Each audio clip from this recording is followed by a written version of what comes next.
Assalamualaikum warahmatullahi wabarakatuh. Halo Sobat ASN, Sobat BKN dimanapun berada. Apa yang harus dilakukan oleh Anda, pegawai non-ASN yang terdata di database BKN? Ini sudah dijelaskan juga di Kepmenpan 15 tahun 2025 dan surat Menpan yang terbaru berkenaan dengan itu. Jadi ini dibagi menjadi dua. Pertama, jika Anda adalah non-ASN yang terdata di database BKN, atau pangkalan data BKN dan sudah mendaftar di seleksi entah itu CPNS atau P3K tahap 1 2024, berikut pilihannya untuk Anda. Satu, jika Anda non-ASN terdata di database non-BKN dan salah memilih formasi, maka Anda tidak perlu melakukan apa-apa. Instansi Anda bersurat tentang perubahan pilihan formasi dan BKN nanti akan menyelesaikannya. Kemudian yang kedua, bagi Anda non-ASN yang terdata di database BKN, TMS pada saat seleksi administrasi P3K tahap 1, Anda harus mendaftar di tahap 2 pada jabatan tampungan yang nanti hari Senin tanggal 20 Januari 2025 akan berakhir.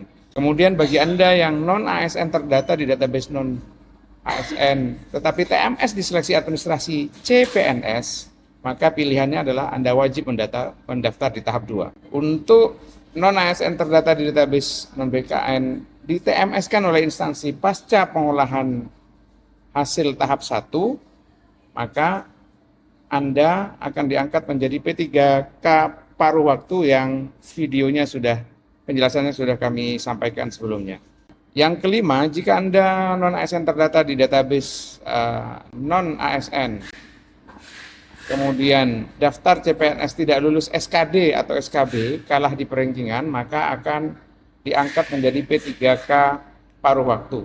Kasus ke-6, jika Anda adalah non-ASN terdata di database BKN, tidak hadir saat SKD CPNS atau seleksi kompetensi P3K tahap 1, maka Anda harus mendaftar di tahap 2. Yang ketujuh, untuk non-ASN terdata di database non-ASN tidak hadir pada saat SKB CPNS, maka Anda diangkat menjadi P3K paruh waktu.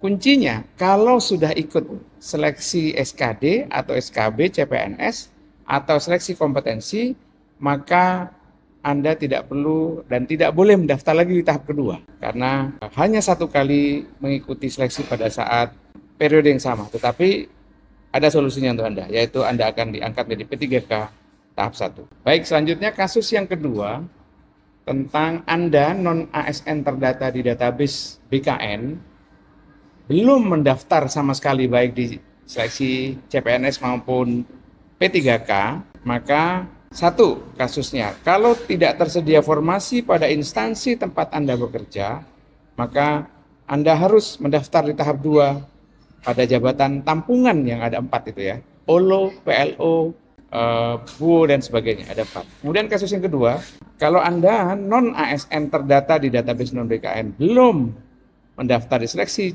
CASN manapun dan tidak memiliki surat keterangan aktif bekerja, maka Anda harus mendaftar pula ke tahap kedua pada jabatan tampungan.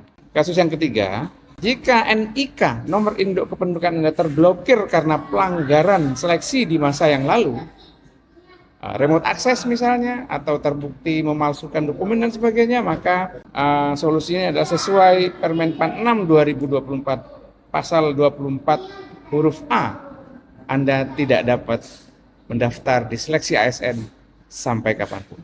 Tetap semangat. Terima kasih. Wassalamualaikum warahmatullahi wabarakatuh.